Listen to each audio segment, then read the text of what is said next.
ህወሓት ከሰማይና ከምድር ተከበበ። ኮሎኔል ደመቀ ያበሰሩት ታሪካዊ ድል። ትራምፕ ታሪክ ቀየሩ። ሐማስ ትጥቅ ፈታ። ሰበር ዜና። መከላከያ ትዕዛዝ ተሰጠው። መቀሌ ለመቆጣጠር ጦሩ ከጫፍ መድረሱ ተሰማ። ከህወሓት ጦር አፈንግጦ የወጣውና በጀነራሎች የሚመራው ኃይል ከፌዴራል መንግስት ጋር በመቀናጀት መቀሌ ለመደምሰስ ቆርጦ መነሳቱ መላውን ክልል እያንቀጠቀጠው ይገኛል። ሙሉ መረጃውን በቀዳሚነት በዝርዝር እናስደምጣችኋለን። በሌላ በኩል ወልቃይት ጠገዴ ሰቲት ሁመራ ዞን የደህንነት አቋሙን በከፍተኛ ሁኔታ አጠናከረ። ለረጅም ጊዜያት ሲሰለጥኑ የቆዩት የአካባቢው ጠባቂ የተገዜ ዘብ አባላት በድምቀት ተመረቁ። ኮሎኔል ደመቀ ዘውዱና የዞኑ ከፍተኛ አመራሮች በተገኙበት የተከናወነው የምረቃም የፈጠረው ትልቅ መናጋትና የሰላም ዋስትና ምን ይመስላል? ዝርዝሩን ይዘነዋል። ከውጪ ዜና የትራምፕ የሰላም እቅድ ተሳካ። ሐማስ ትጥቅ ለመፍታት በይፋ ፈረመ። የእስራኤል ጦር ከጋዛ በሰዓታት ውስጥ በሂደት እንደሚወጣ የተነገረ ሲሆን አዲሱ የፍልስጤም መንግስትም በአሜሪካ የሰላም ቦርድ ቁጥጥር ስር ጋዛን መምራት እንደሚጀምር ተገልጿል። ዝርዝሩን ይዘናል። አብራችሁን ቆዩ። ሰላም ውድ ቤተሰቦች እንደምን አላችሁ? ይህ ዜና ላፍታ ነው። ቪዲዮውን ላይክ በማድረግ ይጀምሩ ያን ወደ ዝርዝር ዜናዎቹ አለፍን። ሰበር ዜና። መከላከያ መቀሌ ጫፍ ደረሰ። ህወሓት ከሰማይና ከምድር በመከበቡ ታላቅ ድንጋጤ ውስጥ ገባ። ህወሓት ከሰሞኑ ብልጽግናን ከነስልጣኑ ለማስወገድና ከሌሎች ጸረ መንግስት ኃይሎች ጋር ጥምረት መፍጠሩን ይፋ ማድረጉን ተከትሎ የፖለቲካውና የጸጥታው መሬት በከፍተኛ ፍጥነት እየተቀየረ ይገኛል። የፌዴራል መከላከያ ሰራዊት መቀሌ ለመቆጣጠር ከጫፍ መድረሱን በይፋ አሳውቋል። ከዚህም ጎን ለጎን በራያ ቀጠና ሰፊ ወታደራዊ ስምሪት እንቅስቃሴዎችና የድሮን ቅኝቶች በከፍተኛ ደረጃ እየተደረጉ መሆኑ ከስፍራው እየወጡ ያሉ ሪፖርቶች ያረጋግጣሉ። ይህ አስገራሚ የኃይል ማዕበል የህወሓትን አጠቃላይ መዋቅር ከውስጥም ከውጭም በከፍተኛ የውጊያ ስጋት ውስጥ የከተመው ሲሆን በክልሉ አዲስና መልክን ሊያዞር የሚችል ውጊያ ሊቀሰቀስ እንደሚችል ፍንጭ ሰጥቷል። በዚህ መሃል ከህወሓት ጦር ሙሉ በሙሉ በማፈንገጥ የትግራይ ሰላም ኃይል ወይም ሐራ መሬት በመባል የሚታወቀው አዲሱ የታጣቂ ኃይል ቡድን መቀሌ ለመቆጣጠር ሙሉ ዝግጅቱን ማጠናቀቁን አወጀ። በቀድሞ የህወሓት ከፍተኛ ወታደራዊ አዛዦች ማለትም በጀነራል ጉሽ ገብረ እና በጀነራል ከበደ ፍቃዱ የሚመራው ይህ ኃይል መቀሌ ውስጥ ተመሽጎ ህዝቡን እያሰቃየ ነው የሚለውን የህወሓት ቡድን ጠራርጎ በማስወጣት መላውን ክልል ለመቆጣጠር ቆርጦ ተነስተዋል። ከወራቶች በፊት ጀነራል ጻድቃን ገብረትንሳኤ መቀሌን በአንድ ወር ውስጥ እንቆጣጠራለን ቢሉን ሳይሳካላቸው ቀርቷል። አሁን ግን በብልጽግና መንግስት ድጋፍ ይደረግለታል እየተባለ የሚነገረው የሐራ መሬት ኃይል በቦታው ላይ ተጨባጭ እርምጃዎችን ለመውሰድ ከጫፍ ደርሷል። የሁኔታዎችን አሳሳቢነት ይበልጥ የሚያንጸባርቀው ከሰሞኑ በሰሜኑ የአገሪቱ ክፍል በተለይም በአፋርና በትግራይ አዋሳኝ አካባቢዎች እየታየ ያለው ከፍተኛ የወታደራዊ ዝግጅት ነው። ከህወሓት አፈንግጠው የወጡ በርካታ ታጣቂዎች በየሰዓቱ ወደ ሐራ መሬት በመቀላቀል ላይ መሆናቸው ተሰምቷል። ይህም የህወሓትን የመከላከል አቅም ከመሰረቱ ሊሸረሽረው የሚችል ግዙፍ አደጋ ፈጥሯል። የፌዴራል መንግስት ጦር በራያ ቀጠና እያደረገ ያለው ሰፊ እንቅስቃሴና የድሮን ክትትል ከዚህ የውስጥ አፈንጋጭ ኃይል እንቅስቃሴ ጋር በቀጥታ የተያያዘ መሆኑን ነገሩን ይበልጥ አሳሳቢ አድርጎታል። ሁኔታዎችን በጥልቀት ስንመለከት ህወሓት የከፈተው የፖለቲካና የውጊያ ፊት ለፊት ሰልፍ ከባድ ምላሽ እያስከተለበት ይገኛል።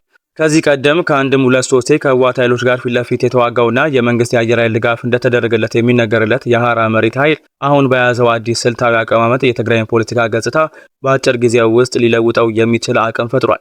የህወሓት ወታደራዊና ፖለቲካዊ መዋቅር ከውጪ በመከላከያ ሰራዊት ጫና፣ ከውስጥ ደግሞ በአፈንጋጭ የሰላም ኃይሎች ጥቃት በመከበቡ ምክንያት ከመቼውም ጊዜ በላይ ለአንዴና ለመጨረሻ ጊዜ ፈራርሶ ሊወድቅ እንደሚችል ታዛቢዎች በስፋት እየተናገሩ ይገኛሉ።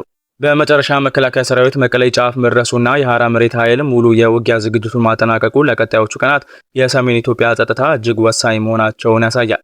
ህወሓት የጠራውን የጸረ መንግስት ጥምረትና የሰላም ኃይሉን የአጸፋ እርምጃ ማስተባበር አለማስተባበሩ የህልውና ጉዳይ ሆኗል።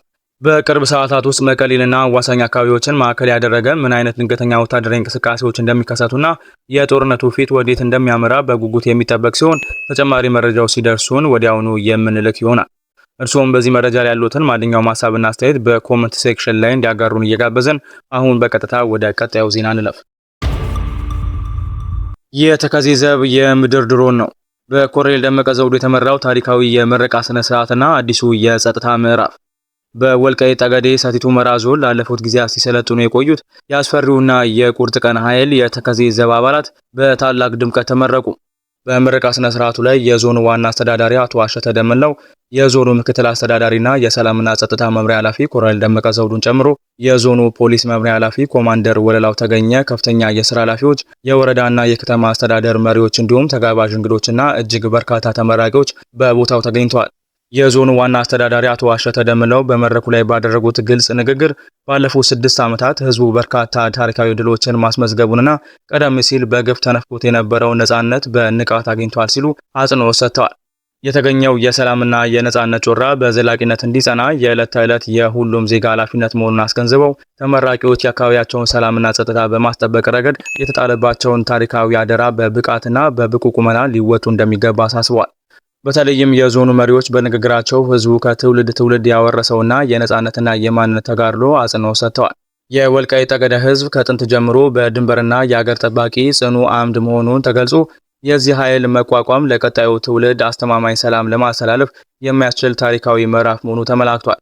የዞኑ ምክትል አስተዳዳሪና የሰላምና ጸጥታ መምሪያ ኃላፊ የሆኑ ጀግናው ኮሎኔል ደመቀ ዘውዱ በበኩላቸው የተከዜ ዘብ የህልውናችንና የማንነታችን ዋስትና ደጀን ነው በማለት የሰጡት አስተያየት መላውን አዳራሽ በህዝባዊ ውዳሴ አናውጦታል። ኮሎኔሉ አያይዘውም የተመረቀው ኃይል ተከዜን ተሻግሮ ለሚመጣ ማንኛውም ኃይል ቀሰቡን የሚሰብርና የወልቃይት ጠገዴን ማህበረሰብ ያለ ፍላጎቱ እንደ ትናንቱ ለመጠቅለል ለሚያስብ አካል የከሸፈ ቅዠት የሚፈጥር የምድር ድሮን መሆኑን በገነነ ቃል አብስረዋል።